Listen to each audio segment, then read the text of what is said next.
Alright, so welcome everybody to the second weekend of the Black Ops 6 beta. Now, I just got done playing my first match of this beta, and I just want to say, I think the Jackal nerf has actually worked, and you can probably hear the smile on my face when I say that, but that makes me so happy. So I just played a match on Babylon, which is actually the brand new map for the beta. It's kind of, I wouldn't even say it's a strike map, it's a little bit bigger than a strike map. I'd say it's more of a traditional small map, if that makes sense. One thing, Babylon's a good map, it's going to be a grinder map once again. I'm just hoping there's not too many of these grinder maps in the full game. Obviously, we've got 16 maps, and so far from the beta maps, which are, what, 6 or 7, 3 of them are grinder maps, so that's quite a high percentage. But anyway, I didn't really see many people using the Jackal, but I actually decided to use it for myself. If we go over here to the weapon levels, it's not actually my highest level weapon. I've got level 23, which is relatively high, I guess. Compared to what I used from the original weekend 1, it's definitely been nerfed, like you can tell. And as well, not as many people are using it in the lobbies. Now, granted, maybe I just got a lucky lobby. Maybe skill-based matchmaking just, you know, gifted me like the best lobby I could have started with for weekend 2.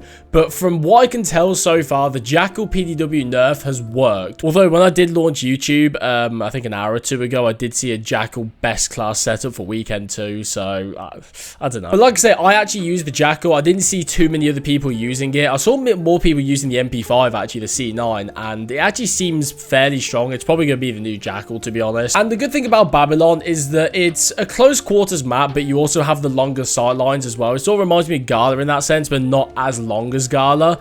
And I really tried to push the limits of the Jackal in terms of range. Like, oh, we got Babylon. Perfect. I think it might be best if I show you in this game, to be honest. I'm just going to go ahead and use the Jackal. But the thing that I noticed straight away is that you can't compete at range. Like, I've completely lost my confidence using the Jackal at long range. Like, I would challenge somebody if I had the AK-74, the XM4. As you can see there's the layout for Babylon. It is quite a small map, but it's not just a cage-style map, I'd say, because it actually has some complexity. Like, there is just the plot.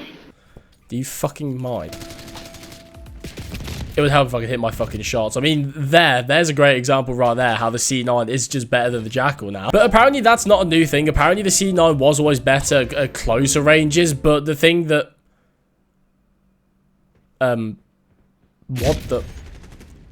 What the actual living hell just happened? What?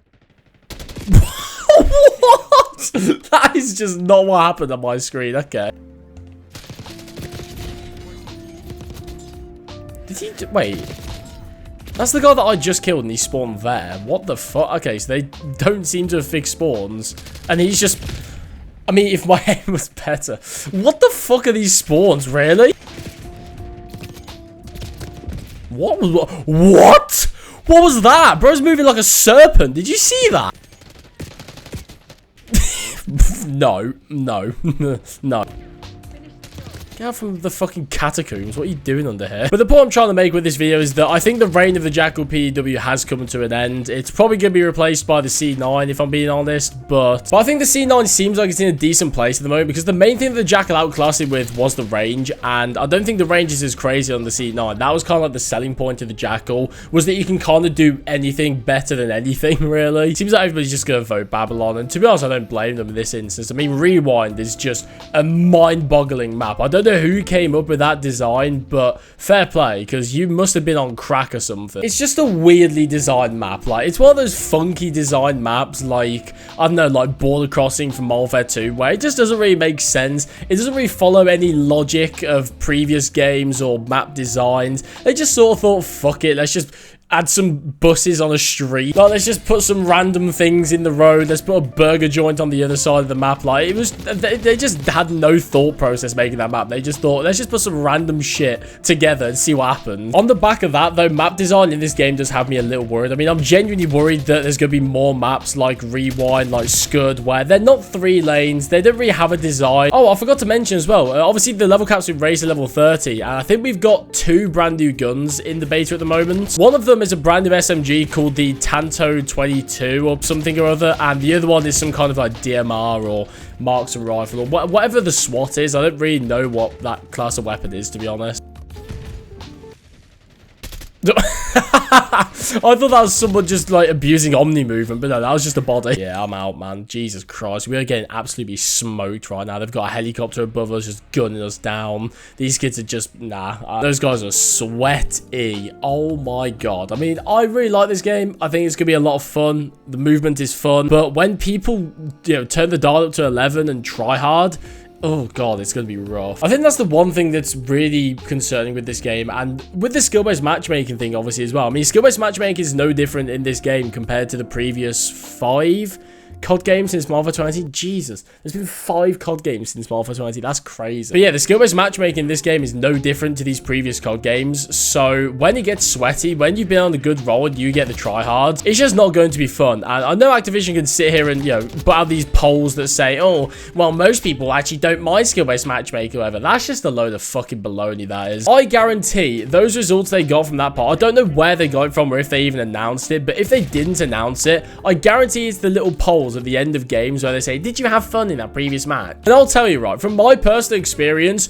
nobody takes those seriously. I mean, even if we had a good game, me and my mates will click no. And even if people did take those polls seriously, I guarantee they'd put them at the end of matches where, the skill-based matchmaker went easy on you and gave you some noobs. And they'd justify by saying, oh, well, obviously these guys are having fun playing the game, so, skill-based matchmaking worked. But for people like me who would be considered, above average, I would say I am for COD, it's just not fun to play skill-based matchmaking. Like, you'll have games, sure, where you'll stomp on noobs, and apparently that's all people like me want to do in COD. It's not about that. I mean, I'm not having fun in this game because, I don't know, I'm doing well in the game or, something like that. I'm having fun because the game decided, oh, it's my time to have fun, and I don't like that.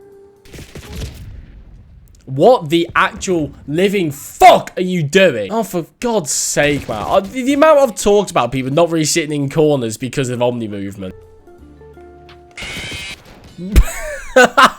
What was the plan there? What? What is this guy? What are you doing? What are you doing? What a weirdo. Ugh. What an absolute freak of nature. Oh, look at that controller drift. I'm literally not even touching my stick. Look at this.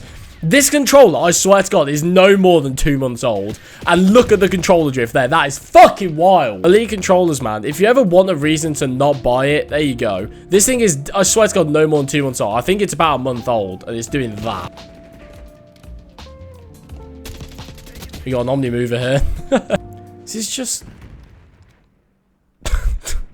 Okay. One thing that I want to pay close attention to this weekend is going to be the spawn logic for this game, because obviously I talked about this in my previous video, but the spawn logic for weekend 1 was pretty ass. I mean, that match of domination, actually the spawn logic was a lot better. One thing that I saw they talked about in their patch notes was to do with spawn flipping primarily, with how much the spawns flipped in like objective modes, mainly domination I think they talked about. And from what I just experienced, it was definitely a lot better, and there's a lot more that goes into spawn logic than just, oh, how close do I spawn to the enemy? I mean, there's, how far away did you spawn from the objective? Spawn flipping, like, there's a whole debate there. But from what I noticed from that game, it's a lot better, but it's going to take more than 2 or 3 matches, especially when 2 of those matches are on Babylon, to actually experience how good the spawns are now, so. But yeah, weekend 2 of the Black Ops 6 beta is open. Go play the game before the full launch of the game, which is, what, in a month and a half, I think? What am I going to do for that month and a half of my life? Fuck, I'm going to have to go outside.